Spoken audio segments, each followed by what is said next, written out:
Okay, thank you everyone for your patience, and welcome everyone to the 2023 MND ALS Connect. As you can see, we have a very august panel, and they will be introducing themselves a bit later.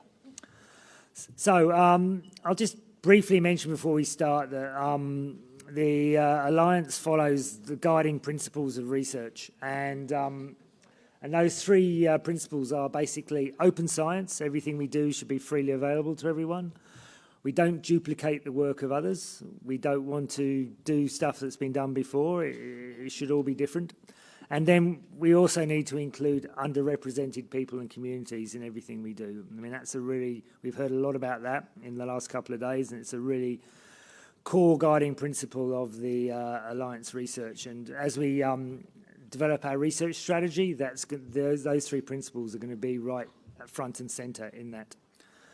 Okay, so the format today is that we have three presentations. Two of them will be online, one in person from Amar.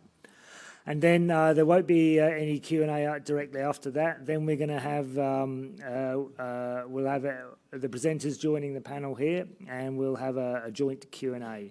So if you're online and you have any questions, feel free to fire them through the chat or the message options, and we'll collate all the questions. If you're in the room, then you're afraid you'll just have to either remember your question or write it down for later if your memory is as bad as mine. So then we'll have a joint panel Q&A, and we'll run through a few questions, and hopefully it'll just roll along. And pretty much no topic is off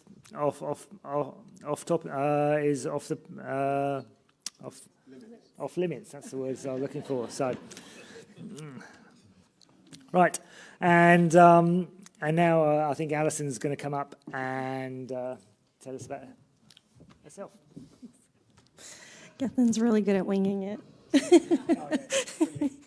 I'm so glad to be here. And yeah, we're going to go ahead and get started with the presentations. I just want to say that a little bit about the guiding principles that Jeannine was talking about. As somebody whose real focus is bridging the gap between the patient community and the science community, those are so important, in fact, so critical. So I'm really excited to be here to work and partner with Jeannine and to talk to these amazingly intelligent people and see the presentations.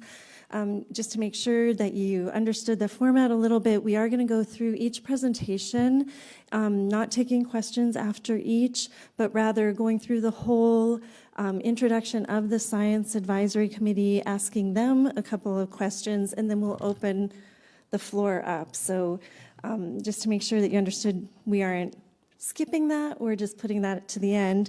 So I think with that, I'm not sure how this works on the first one, but I'm happy to welcome our first presenter, who is going to be by video, Jeannine. And I think you guys start that. Okay. Good afternoon, everyone. I wish to thank the organising committee for inviting me to talk to you this afternoon about our newly formed ALS Africa Network.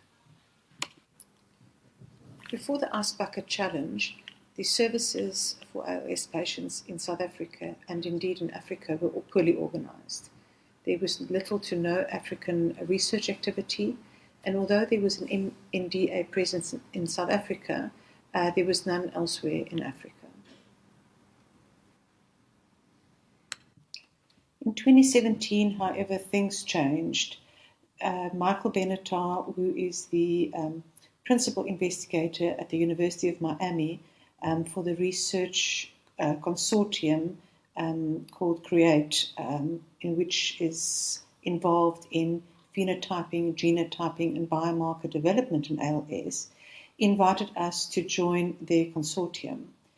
Although we were able to phenotype patients, we soon realized that there was a need to cognitively phenotype patients in Africa.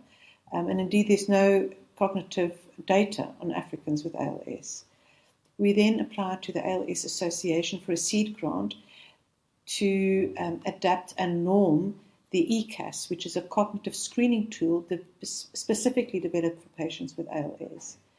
And we then were able to do that for 3 languages spoken in the Cape Town region, namely Afrikaans, isiXhosa, and South African English. So the ALS landscape in Cape Town was changing. Patients were eager to join the CREATE program. They felt empowered by the research activity, even though they weren't able to access any treatment. Clinics got more organized, and we developed a closer relationship with our MND advisors. And here's a picture of the Cape Town group.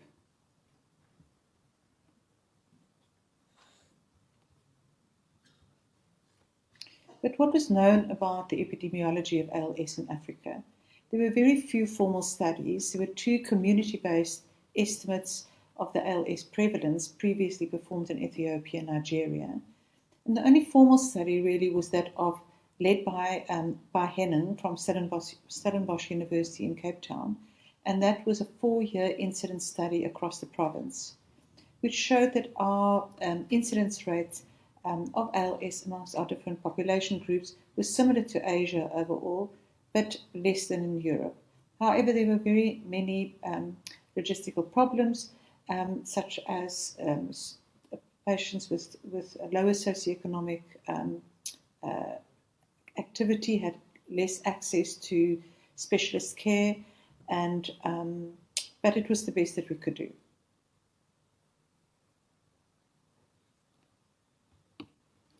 What is known about ALS in Africa? On the right-hand side of this slide, I've shown you data from our Cape Town cohort, and you can see here on the y-axis we're showing the age at symptom onset, and we've organized the data according to the self-assigned genetic ancestral group of the patients. So African on the in the left group, mixed ancestry as well, and then European ancestry on the right-hand side. What is important to note is that all 3 different columns have got a very nice, what we would call a normally distributed data.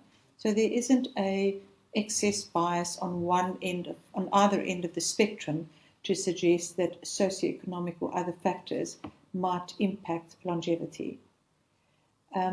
You also notice that the red line shows the average age of onset of the different groups. And the African patients, the black patients, the average age at onset is about 51 years, compared to the European ancestry patients, which is almost 10 years older. The other important feature to note here is that the blue dotted line is the age at onset at 45 years, and most patients across the world are expected to manifest symptoms of ALS after the age of 45. But you can see here in Africans, this is not true.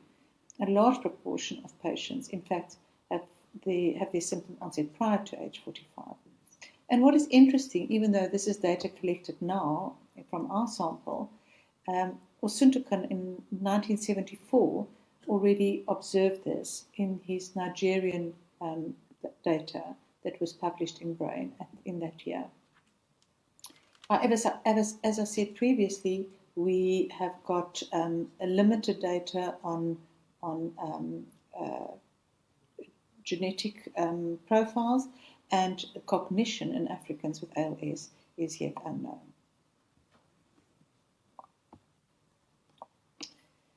Here's a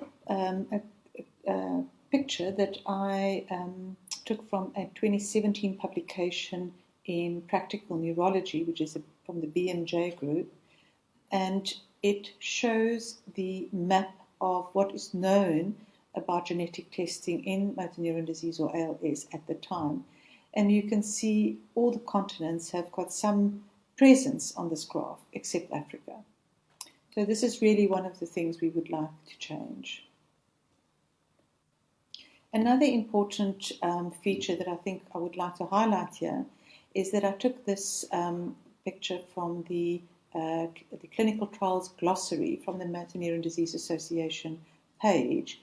And these are all the items that are explained to patients.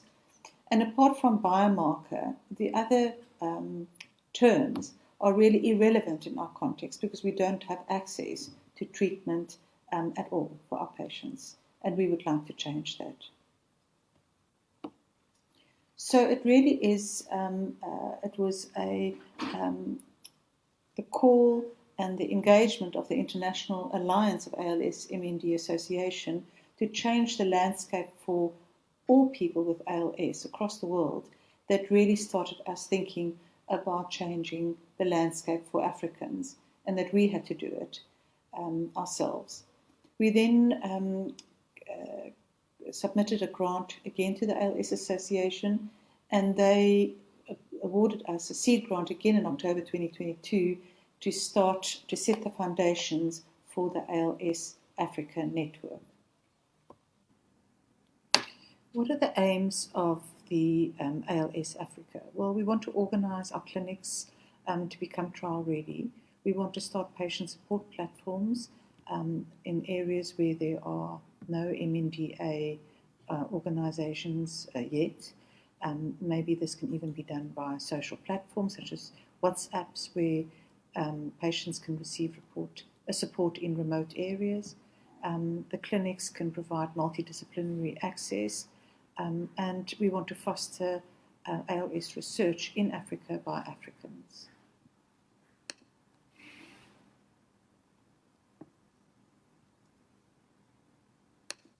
So how did we start? Well, we have started by getting collaborators and colleagues that we knew from Nigeria, Professor Ogunya, Professor Soki from Nairobi, Professor Machen from also from South Africa, but in the northern parts of South Africa, in the Soweto, which is a city close to Johannesburg, and then myself.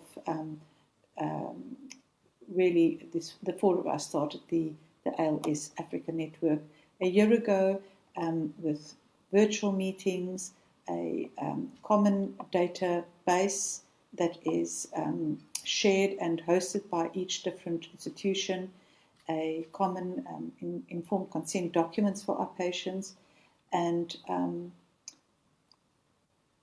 we have now grown, and each center have gathered a group of neurologists and speech therapists and other interested parties and researchers to really take our ALS Africa network further in terms of clinic and development and support for our patients, as well as research development.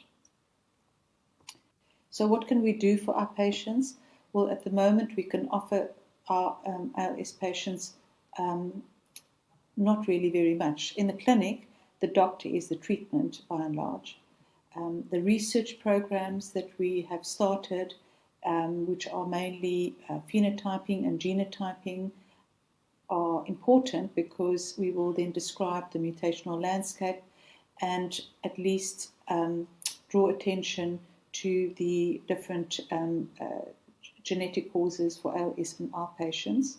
And Dr. Nell has a poster at the main conference to that. We can offer symptomatic therapy for cramps, drooling, anxiety. We can offer mobility support, sleep support, and gastric tubes if the patient is interested and would like to have that. And we aren't able to give patients respiratory support. The Motor Neuron Disease Association in South Africa have accumulated BiPAP machines over time, and they loan these to patients at no cost. But obviously there are only so many, so it depends on when a machine becomes available.